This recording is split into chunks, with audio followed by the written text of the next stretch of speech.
ডিম ছুঁড়ে ক্ষোভ প্রকাশ করা নতুন কোনো ঘটনা নয়। মাঝে মাঝে এই দৃশ্যের সাক্ষী হন অনেকেই। বিশেষ করে রাজনৈতিক অভিনেতা আসামিদের উপর ডিম ছুঁড়ে মারার খবর শোনা যায়। ডিম ছুঁড়ে মারা কিংবা পচা ডিম ছুঁড়ে মারা আজকের ট্রেন্ড নয় মোটেই, মধ্যযুগের চর্চা ছিল। মধ্যযুগে ডিমের আবির্ভাব ঘটেছিল যখন বন্দীদের আটকে রেখে ছোড়া হতো।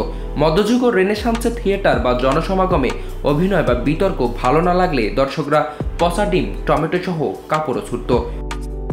এটি দ্রুত গণতান্ত্রিক অপমানের এক প্রথা হিসাবে গড়ে ওঠে। এলিজাবেথিয়ান থিয়েটারের দর্শকদের এই আচরণ পরে রাজনীতি ও আদালতের বাইরে রাজনীতিকদের প্রতিহিংসার রূপও নিয়েছে।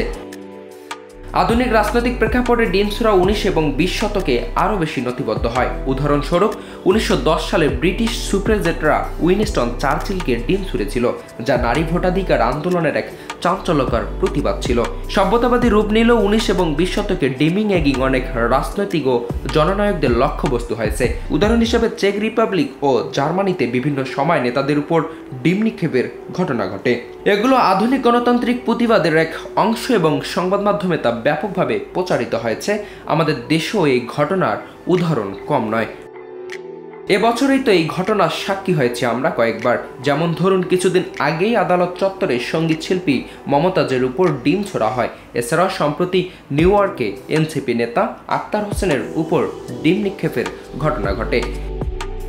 ডিম ছোড়া একদিকে যেমন প্রতিবাদ কিংবা ক্ষোভ প্রকাশের ধরন, তেমনি যিনি ভুক্তভোগী তিনি অপমানিত হচ্ছেন। ডিম ছোড়া কোনো এক ব্যক্তি বা দিনে আবিষ্কার নয়, এটি মানব সমাজের অসন্তোষ প্রকাশের প্রাচীন ও বহুমাত্রিক রূপ। মনোবিজ্ঞানের ব্যাখ্যা দিয়ে বলা যায় এটি প্রতীকী অপমান, সমষ্টিগত আবেগ, মিডিয়া নির্মিত সুযোগ এবং কৌশলগত ঝুঁকি হিসাবে সমন্বয়। আধুনিক সময়ে এই আচরণ দ্রুত ভাইরাল মিডিয়ার সঙ্গে মিলিয়ে বেশি প্রভাব ফেলে। তাই রাজনৈতিক কর্মসূচিতেই এটিকে কখনো হাস্যকর, কখনো প্রতিবাদ হিসাবেও দেখা যায়।